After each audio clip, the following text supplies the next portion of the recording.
Guys, কি খবর? আশা করি ভালো আছেন। আমাদের নতুন একটি পেয়ারা গাছের ভিডিও নিয়ে এলাম। আমাদের এটা নতুন একটা পেয়ারা গাছ, আর এই গাছে কিন্তু নতুন পেয়ারা ধরছে। এই যে কিছুদিন আগে একটা ধরছে পেয়ারা, তো আজকে আপনাদের সাথে শেয়ার করবো এই পেয়ারা গাছটা কতদিন আগে লাগানো হয়েছে এবং পেয়ারাটা কতগুলো পেয়ারা, মানে কয় বছর ধরে পেয়ারা ধরতেছে, অবশ্যই আজকে আপনাদের সাথে ভিডিওতে শেয়ার করবো। তো এই পেয়ারা গাছটা হচ্ছে আজ থেকে প্রায় 2-3 বছর আগে লাগানো হয়েছে। দেখেন মোটামুটি বড় হয়ে গেছে। আর এই পেয়ারা গাছে কিন্তু এখন বর্তমানে একটা 3-4টা পেয়ারা ধরছে। তো তেমন যত্ন করা হয় না গাছগুলো। যত্ন করা না হওয়ার কারণ হচ্ছে আপনার এমনিতেই যত্ন করা হয় না, এমনিতেই বুনে রাখা হয়েছে, কিন্তু তেমন পরিচর্যা নেই।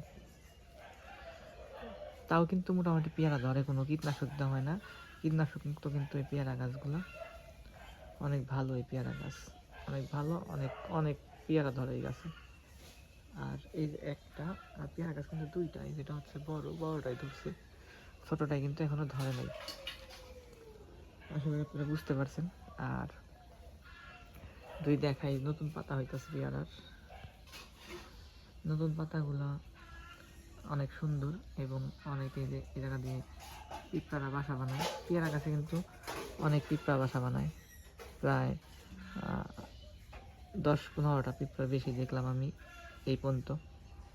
তো যে গাছে যত পিঁপড়া বাসা বেশি বানাবে, ওই গাছের পেয়ারা তত সুন্দর হবে, ভালো হবে। বুঝতে পারছেন? আশা করি আপনারা সকলে বুঝতে পারছেন। আর আমার ভিডিওতে যারা এখনও লাইক সাবস্ক্রাইব করেনি, তারা অবশ্যই দয়া করে লাইক সাবস্ক্রাইব করে দেবেন।